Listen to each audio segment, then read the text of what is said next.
Good morning, हरे कृष्णा। आज हम हिंदी व्याकरण पढ़ेंगे।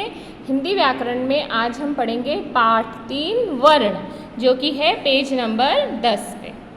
मुंह से निकली ध्वनियाँ, मतलब हम जब मुंह से बोलते हैं तो जो आवाज़ निकलती है तो वो होती है हमारी ध्वनियाँ, जैसे म, प, र, ल।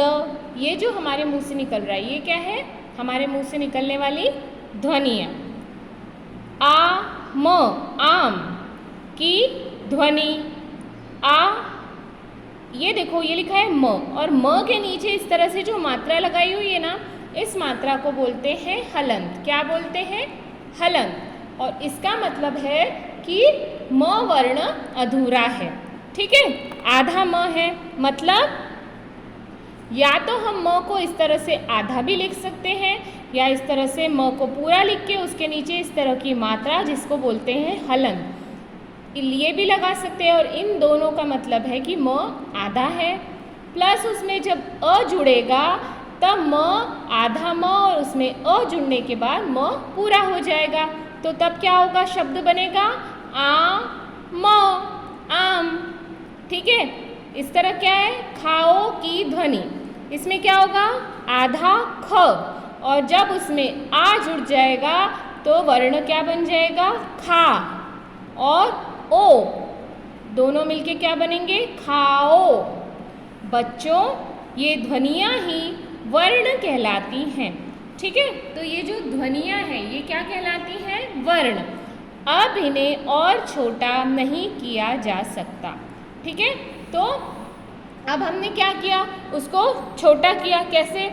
एक वर्ण है जैसे म, तो हमने आधा म प्लस उसमें अ लगाया तो वो बन गया पूरा म। इस तरह से हमने लिखा क, आधा क प्लस उसमें अ लगा दिया तो बन गया वो पूरा क। अब हम इस वर्ण को इससे छोटा तो नहीं कर सकते हैं ना, इससे छोटा तो वर्ण बन नहीं सकता। तो हमारे मुंह से ये जो ध्वनियाँ निकलती हैं यह ध्वनियाँ कहलाती हैं वर्ण, और ये भाषा की सबसे छोटी इकाई होती है, और इसको इससे ज़्यादा छोटा नहीं किया जा सकता। अब हम पढ़ेंगे वर्ण कितने प्रकार के होते हैं। वर्ण 2 प्रकार के होते हैं। कितने प्रकार के होते हैं वर्ण?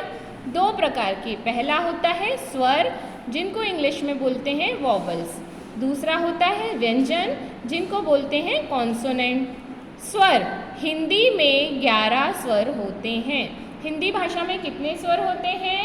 11। कौन कौन से? अ, आ, ई, उ, री, ऐ, ओ, औ। तो अ से लेके औ तक हिंदी भाषा के स्वर हैं, जिनकी कुल संख्या कितनी है? 11। अब हम व्यंजन के बारे में पढ़ेंगे। व्यंजन, हिंदी में 33 व्यंजन होते हैं। हिंदी में कितने व्यंजन होते हैं? 33।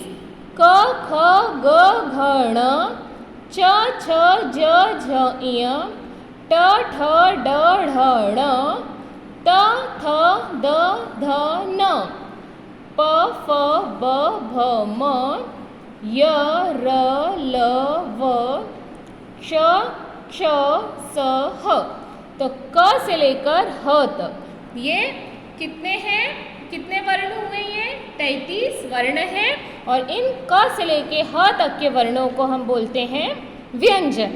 ठीक है, और अ से लेके औ तक जो रहते हैं वो स्वर रहते हैं। और अम और आहा जो रहते हैं ये हमारे स्वर नहीं होते, इनको हम अयोगवाह बोलते हैं। क्या बोलते हैं? अयोगवाह। इसके साथ संयुक्त व्यंजन भी होते हैं। श क्षत्रिय का, त्र त्रिशूल का, ज्ञ ज्ञानी का, श्र श्रमिक का। इस तरह से 4 संयुक्त व्यंजन भी होते हैं। इनको संयुक्त व्यंजन क्यों बोलते हैं?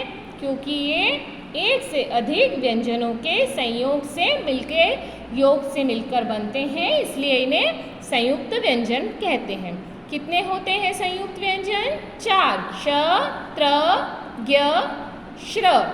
तो बच्चों, आज की हमारी क्लास में हमने पढ़ा कि मुंह से जो ध्वनियाँ निकलती हैं उन्हें हम वर्ण कहते हैं, और वर्ण होते हैं, और इनको अक्षर भी कहते हैं। और इसको और छोटा नहीं किया जा सकता। वर्ण 2 प्रकार के होते हैं, स्वर और व्यंजन। स्वर 11 होते हैं जो अ से लेके औ तक होते हैं।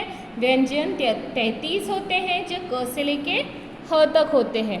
4 संयुक्ताक्षर होते हैं जो कि क्ष, त्र, ज्ञ, श्र। इतना हमने आज की क्लास में पढ़ा। अब आप सब बच्चों का होमवर्क है कि आपको हिंदी की कॉपी में सुंदर अक्षरों में स्वर और व्यंजन और संयुक्त व्यंजनों को 2 बार अपनी कॉपी में लिखना है। ठीक है, अब हम कल की क्लास में मिलेंगे। हरे कृष्णा।